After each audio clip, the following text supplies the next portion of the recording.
আসসালামু আলাইকুম। সকলকে আমন্ত্রণ আনন্দ টিভি সংবাদে। আপনাদের সঙ্গে আছি আমি ছোঁয়া খন্দকার। এবারে দুর্গাপূজায় কোনো রকম নাশকতা বা জঙ্গি তৎপরতার আশঙ্কা নেই। তবুও দুর্গাপূজার উৎসব সফল করতে র্যাবের পক্ষ থেকে সব ধরনের প্রস্তুতি নেওয়া হয়েছে বলে জানিয়েছেন র্যাব মহাপরিচালক চৌধুরী আব্দুল্লাহ আল মামুন। মঙ্গলবার সন্ধ্যায় খুলনা গুরুত্বপূর্ণ মন্দিরগুলো পরিদর্শনকালে তিনি কথা জানান। এ সময় তিনি দুর্গাপূজার উৎসব নির্বিঘ্নে পালন করতে র্যাব সদস্যদের নির্দেশনা প্রদান করেন। আমরা আমাদের যে ব্যবস্থা রেখেছি, নিরাপত্তা ব্যবস্থা, সেটার জন্য কিন্তু আমরা আত্মতুষ্টিতে ভুগি নাই।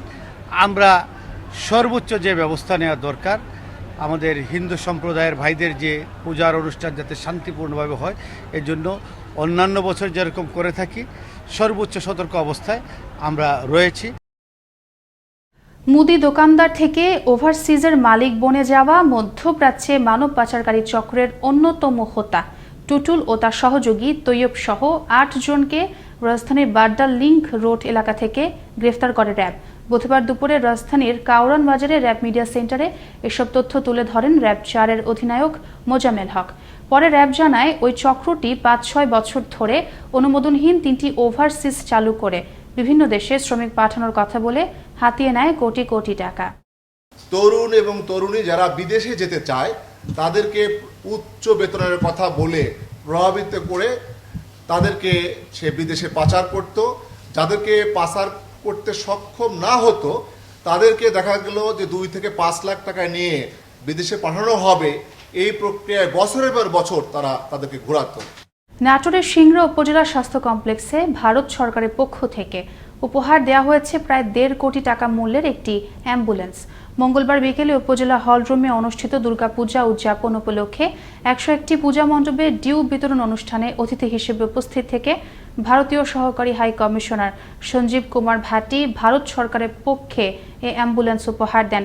অনুষ্ঠানে প্রধান অতিথি হিসেবে উপস্থিত ছিলেন তথ্য ও যোগাযোগ প্রযুক্তি প্রতিমন্ত্রী জুনায়েদ আহমেদ পলক।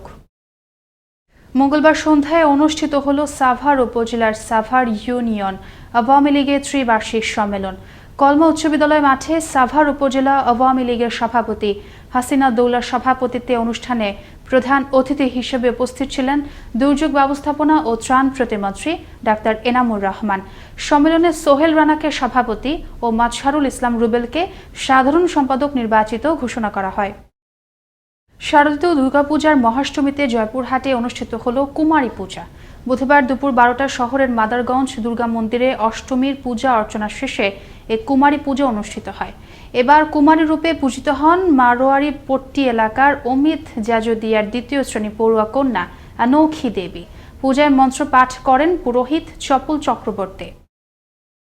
বিভাগীয় নগরী রংপুরের শারদীয় দুর্গোৎসবের মহাষ্টমীতে বর্ণিল ধর্মীয় আবহে অনুষ্ঠিত হল কুমারী পূজা। নগরী রামকৃষ্ণ আশ্রম মাহিগঞ্জ মন্দিরে বুধবার সকাল 10:30 থেকে কুমারী পূজা অনুষ্ঠিত হয়। এবার কুমারী পূজা শুরু করেন পুরোহিত কৃষ্ণ জেহা আর মায়ের আসনে বসানো হয় স্থানীয় ৬ বছরের শিশু অবন্তিকা চৌধুরী তৃপ্তিকে। দেখছেন আনন্দ টিভি সংবাদ, সঙ্গে আছে ছোঁয়া খন্দকার। ঢাকায় নিযুক্ত British high commissioner Robert Chatterton Dickson বলেছেন, বাংলাদেশের সাম্প্রদায়িক সম্প্রীতির বন্ধন অটুট রয়েছে। ধর্ম বর্ণ নির্বিশেষে শারদীয় দুর্গোৎসব পালনই তার অনন্য উদাহরণ। মঙ্গলবার টাঙ্গাইলের মির্জাপুরে দানবীর রণদা প্রসাদ সাহার বাড়ির পূজা মণ্ডপ পরিদর্শন শেষে সাংবাদিকদের সাথে আলাপকালে তিনি কথা বলেন। এর আগে সকালে হাই কমিশনার কুমুদিনী কমপ্লেক্সে পৌঁছালে তাকে ফুলেল শুভেচ্ছা জানায় কুমুদিনী পরিবার। ময়মনসিংহে উৎসবমুখর পরিবেশে মহানগরীর 89টি সহ জেলার 784টি পূজা মণ্ডপে অনুষ্ঠিত হয় মহাষ্টমীর পূজা অর্চনা। বুধবার সকালে নগরীর রামকৃষ্ণ মিশন আশ্রমে দেবী দুর্গার কুমারী রূপে 3য় শ্রেণীর ছাত্রী 9 বছরের টিউলিপ সরকারকে অপরাজিতা নামে সাজিয়ে অঞ্জলি প্রদানের মাধ্যমে কুমারী পূজা সম্পন্ন করা হয়। রামকৃষ্ণ মিশনের মহারাজের মহাষ্টমীর মন্ত্রপাঠের মধ্য দিয়ে বিপুল সংখ্যক ভক্ত ও পূজারী অঞ্জলি প্রদান করেন। এদিকে উৎসবমুখর পরিবেশে সাতক্ষীরার শ্যামনগরে 12টি ইউনিয়নের 65টি মণ্ডপে সোমবার থেকে শুরু হয় সনাতন ধর্মাবলম্বীদের সর্ববৃহৎ ধর্মীয় উৎসব শারদীয় দুর্গাপূজা। ঢাকের বাজনা, আরতি আর উলুধ্বনিতে মুখর হয়ে উঠেছে পূজা মণ্ডপগুলো। সরকারি নির্দেশনা মেনে ও সার্বিক নিরাপত্তা ব্যবস্থার মধ্য দিয়ে উদযাপিত হচ্ছে পূজা। স্বাস্থ্যবিধি মেনে এখানে পূজা উদযাপন করতেছি। অনেক ভালো লাগতেছে। আর এখন আমি মার প্রতিমার কাছে এই কামনা করি যে সারা বিশ্বের সবার জন্য কোভিড-19 থেকে আমরা মুক্তি পাই। পুজো দেখতে এসেছি আর এখানে এসে আমার খুব ভালো লাগছে। বাংলার প্রাচীন ঐতিহ্যের নিদর্শন মাটির ঘর। কেউ কেউ মাটির ঘরকে শান্তিনীড় বা বালাখানাও বলে থাকেন, তবে কালের আবর্তে আজ তা হারিয়ে যেতে বসেছে। মাটির ঘর নিয়ে প্রতিবেদন তৈরি করেছেন সহকর্মী ওমর ফারুক সুমন, জানাচ্ছেন মোস্তফা কামাল তোহা।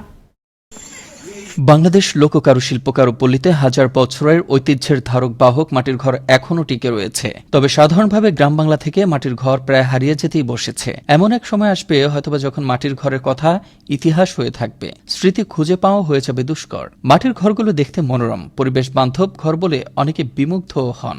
জনশ্রুতি রয়েছে মাটির ঘর গরিবের বালাখানা। পার্শ্ববর্তী দেশ ভারতের আসাম রাজ্যে কামরূপ কামাখ্যায়ও চলন্ত পঞ্চরত্ন ও নাট মন্দির মাটির ঘরেই তৈরি। এখনও ময়মনসিংহের বিভিন্ন অঞ্চলে শৌখিন লোকজন বাপদাদার ঐতিহ্যকেই ধারণ করে মাটির ঘরেই করছেন বসবাস। শীতের দিন শীত কম লাগে, আবার গরমের দিনও গরম কম লাগে। এটা ঐতিহ্য আমার বাবার তৈরি, হ্যাঁ, যে কারণে আমরা এই ঘরগুলো এখন পর্যন্ত রাখছি। 1988 এবং 98 সালের বন্যায় গ্রামের অনেক মাটির ঘর ভেঙে গেছে, যা টিকে রয়েছে তাও ভেঙে পাকা বাড়ি করার প্রথা চালু হয়েছে। পাহাড়ি অঞ্চলে এখনো শত শত মাটির ঘর রয়েছে, তবে তার মাটির ঘরে বসবাস করলেও জানালেন তাদের হতাশার কথা। এখন তো দিন যাইতেছে, উন্নত হইতেছে, আমরা তো আশা অনেক, আশায় তো আমরা পারি না। বাপদাদার আগে ছিল, এখন আমি প্রায় এই যে মাটির ঘরটা 2000 সালে নির্মাণ করছি। মাটির ঘরের মধ্যে আমাদের সুবিধা ছিল এটাই যে মাটির ঘরের মধ্যে যত প্রখর রৌদ্র প্রখর থাকতো, গরম থাকতো, এর মধ্যে ঠান্ডা থাকতো। ডিজিটাল যুগে উন্নয়নের অগ্রযাত্রায় মাটির ঘর ছেড়ে প্রযুক্তির দিকে ঝুঁকছেন মানুষজন, এমন মন্তব্য জনপ্রতিনিধির। আধুনিকতার ছোঁয়া লেগেছে সব জায়গায় জননেত্রী শেখ হাসিনার এই অর্থনৈতিক উন্নয়নের কারণে, যার কারণে মাটির ঘরগুলো আস্তে আস্তে বিলুপ্ত হয়ে যাচ্ছে। আমার মনে হয় এটির অন্য কোনো কারণ নাই। আমাদের আধুনিকতার ছোঁয়া, সরকারের অর্থনৈতিক উন্নয়ন, এই সকল কিছুই যখন মানুষের দ্বার প্রান্তে পৌঁছে গেছে, তখন মানুষ আর এই যে প্রতি বছর এটিকে মেরামত করতে হয়, এটিকে ধরে রাখতে হয়, এর দিকে মনে হয় মানুষ আস্তে আস্তে দূরে সরে যাচ্ছে। প্রযুক্তির উৎকর্ষতার এ যুগে একদিন হারিয়ে যেতেই পারে হাজার বছরের ঐতিহ্যের এ মাটির ঘর। তাই মাটির ঘরকে ইতিহাস ঐতিহ্যে যেন ধরে রাখা যায়, এমনটাই পদক্ষেপ নেওয়ার দাবি সচেতন মহলের। মোস্তফা কামাল তোহা, আনন্দ টিভি, ন্যাশনাল ডেস্ক। দুর্গাপূজায় সনাতন ধর্মাবলম্বীদের উৎসবের আমেজ বাড়াতে নোয়াখালী, চাটখিল ও সোনাইমুড়ি উপজেলার 12টি পূজা মণ্ডপে প্রধানমন্ত্রী শেখ হাসিনার পক্ষে 6 লাখ টাকা আর্থিক অনুদান প্রদান করলেন প্রধানমন্ত্রীর ব্যক্তিগত সহকারী জাহাঙ্গীর আলম। মঙ্গলবার বিকেল চাটখিলে শ্রী শ্রী গৌ নিতাই সেবাশ্রম মন্দিরে আয়োজিত অনুষ্ঠানে এই অনুদান বিতরণ শেষে সোনাইমুড়ি সহ বিভিন্ন এলাকার কয়েকটি পূজা মণ্ডপ পরিদর্শন করেন তিনি। ফরিদপুরের সদরপুর উপজেলা প্রশাসন ও জুরিক ফ্লাড রেজিলিয়েন্স প্রজেক্টের আয়োজনে অনুষ্ঠিত হল আন্তর্জাতিক দুর্যোগ প্রশমন দিবস। দিবসটি উপলক্ষে মঙ্গলবার সকালে উপজেলা দরবার হলে মুজিব বর্ষের প্রতিশ্রুতি জোরদার করি দুর্যোগ প্রস্তুতির শীর্ষক এক আলোচনা সভা অনুষ্ঠিত হয়। এতে প্রধান অতিথি হিসেবে বক্তব্য রাখেন উপজেলা চেয়ারম্যান কাজী শফিকুর রহমান। আলোচনা সভা শেষে দুর্যোগ মোকাবেলায় প্রস্তুতি হিসেবে এক মহড়া প্রদর্শন করে উপজেলা ফায়ার সার্ভিস দল। গাজীপুরে শ্রীপুরের শিশু সন্তানকে সাথে নিয়ে ট্রেনের নিচে ঝাঁপ দিয়ে আত্মহত্যা করল এক নারী। এতে ঘটনাস্থলেই মৃত্যু হয় ওই নারীর। 2 বছর বয়সী শিশুটিকে আহত অবস্থায় উদ্ধার করে চিকিৎসার জন্য হাসপাতালে নিয়ে যান স্থানীয়রা। খবর পেয়ে মরদেহ উদ্ধার করে ময়না তদন্তের জন্য হাসপাতাল মর্গে পাঠায় রেলওয়ে পুলিশ। এবার কৃষি সংবাদ।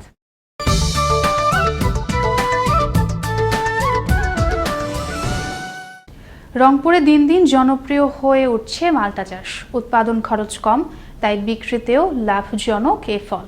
আর এতেই মাল্টা চাষে ঝুঁকছেন রংপুরের শিক্ষিত যুবকরা। কৃষি অফিস থেকেও পাচ্ছেন সার্বিক সহযোগিতা। রংপুর থেকে মাহফুজ আলম প্রিন্সের তথ্য ভিডিও চিত্র দেখুন ডেস্ক রিপোর্ট।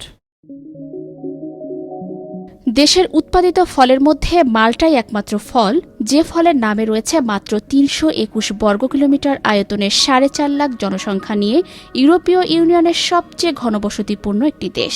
সে দেশটির নামও মাল্টা। সে যাই হোক, বাংলাদেশের মাল্টা বেশ জনপ্রিয় ফল, তবে স্থানীয় উৎপাদন খুবই কম। বেশিরভাগই বিদেশ থেকে আমদানি করা হয়। উর্দুতেও একে মাল্টা বলা হয়, হিন্দিতে বলা হয় সান্তারা এবং অসমিয়া ভাষায় একে সুমথিরা ট্যাঙ্গা বলা হয়। ফলটি ভিটামিন সি সমৃদ্ধ। একসময় ফলটি কেবল দেশের পাহাড়ি অঞ্চলে চাষাবাদ হলেও সমতল ভূমিতেও এখন চাষ করে সফল অনেক শিক্ষিত বেকার যুবক। এই মাল্টা চাষে ভাগ্য ফিরেছে রংপুরের কাউনিয়া পীরগাছা বদরগঞ্জ উপজেলার শিক্ষিত বেকার যুবক সহ আরো অনেকের। কথা হয় তাদের সাথে। আমার এই মাল্টার চাষ দেখে আমার এলাকায় যারা বেকার ছেলেগুলো ছিল তারা আমার এই চাষ দেখে উদ্বুদ্ধ হয়, তারা নিজেরও চাষাবাদ করতেছেন। এই মাল্টা চাষটা খুবই লাভজনক, তো যার কারণে আমাদের এলাকায় দারিদ্র্য বিমোচন হচ্ছে, বেকারদের কর্মসংস্থান হচ্ছে। যাদের জমি আছে তারা এই মাল্টা বাগান যদি করেন তাহলে অনেক লাভবান হতে পারবেন।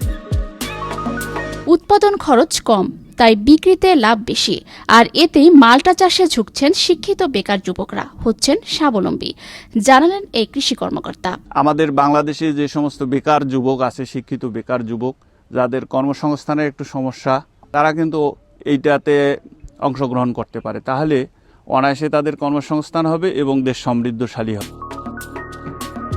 এদিকে কৃষি সম্প্রসারণ অধিদপ্তর বলছে প্রতিনিয়তই বৃদ্ধি পাচ্ছে মাল্টা চাষ। মাল্টা চাষে উজ্জীবিত করতে চাষিদের প্রশিক্ষণ কর্মসূচিও রয়েছে চলমান।